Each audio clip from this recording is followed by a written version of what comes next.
ராஜசெல்வி இன்னைக்கு என்னோட கிச்சனில் காலிஃப்ளவர் பொரியல் எப்படி செய்யுதுன்னு பார்க்கலாம். ஃபஸ்ட்டு காலிஃப்ளவர் பொரியலுக்கு என்னென்ன வேணும்னு பார்க்கலாம். ஃபஸ்ட்டு காலிஃப்ளவர் பொரியல் எப்படி செய்ய பார்க்க முடியும் என்னோட சேனலை சப்ஸ்கிரைப் பண்ணிடுங்க, அப்படியே லைக் பண்ணிடுங்க. 3 காலிஃப்ளவர் பூ எடுத்துருக்கேன். இது நல்லா புழு பூச்சி இல்லாமல் சுத்தப்படுத்தி எடுத்துக்கணும். தக்காளி 2 தக்காளி, தேங்காய் அந்த அளவுக்கு எடுத்துருக்கேன். தேங்காய் வந்து மிக்சியில் குறகரப்பாக பண்ணிக்கலாம். பட்டை, சோம்பு, கடுகு இந்த அளவுக்கு. சோம்பு வந்து ஒரு 3/4 ஸ்பூன் இருக்கும். பெரிய வெங்காயம் 2 பெரிய வெங்காயம் எடுத்துருக்கேன். பச்சை மிளகாய் 1, குழம்பு மிளகாய் பொடி, தண்ணி அளவு, தேங்காய் எண்ணெய்.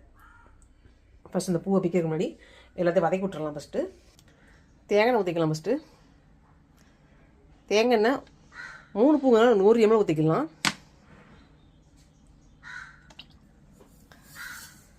சோம்பு, பட்டை, கடுகு அப்படியே பொரியட்டும். இதில் காரத்துக்கு குழம்புல படி ஒரு 1 ஸ்பூன் அல்லது 1.5 ஸ்பூன் போட்டுக்கலாம். ஏன்னா 3 பூங்குறதுனால.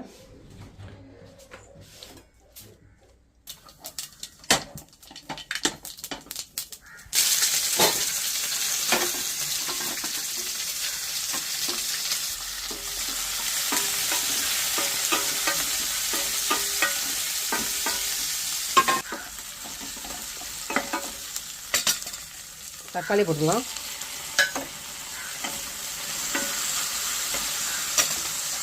தக்காளி கண்டிப்பாக போடணும், ஏன்னா அது ஒரு டேஸ்ட் கொடுக்கும். இல்லை வெறும் காலிஃப்ளவர் டேஸ்ட்டே இந்த மாதிரி இருக்கும்.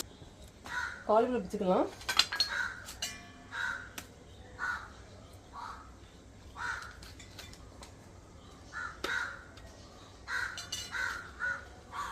இந்த இலையெல்லாம் பிச்சோன்னா கொஞ்சம் சின்ன பூவாயிடும்.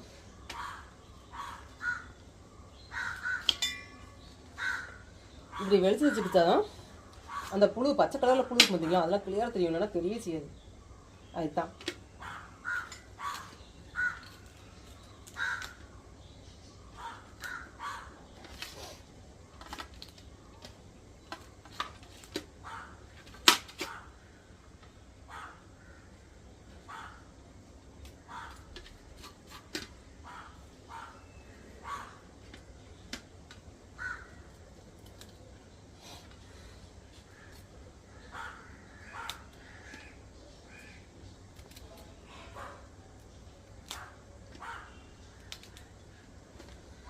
இதுக்கப்புறம் கையை வச்சு ஒன்றா பிச்சு பிச்சு போடலாம். இப்படியே எடுத்து இதுக்குள்ளலாம் காலிஃப்ளவர் பார்த்தா பச்சை கலரில் புழு இருக்கும். வீட்டுக்குள்ள வச்சு பார்த்தோம் அந்த புழுலாம் அப்புறம் வந்து வயிற்றுக்குள்ள தான் போகும். இந்த மாதிரி நான் பெரிய சைஸ் பூவாக தான் போடுவேன். ஏன்னா வந்து கிண்ட நம்மளுக்கு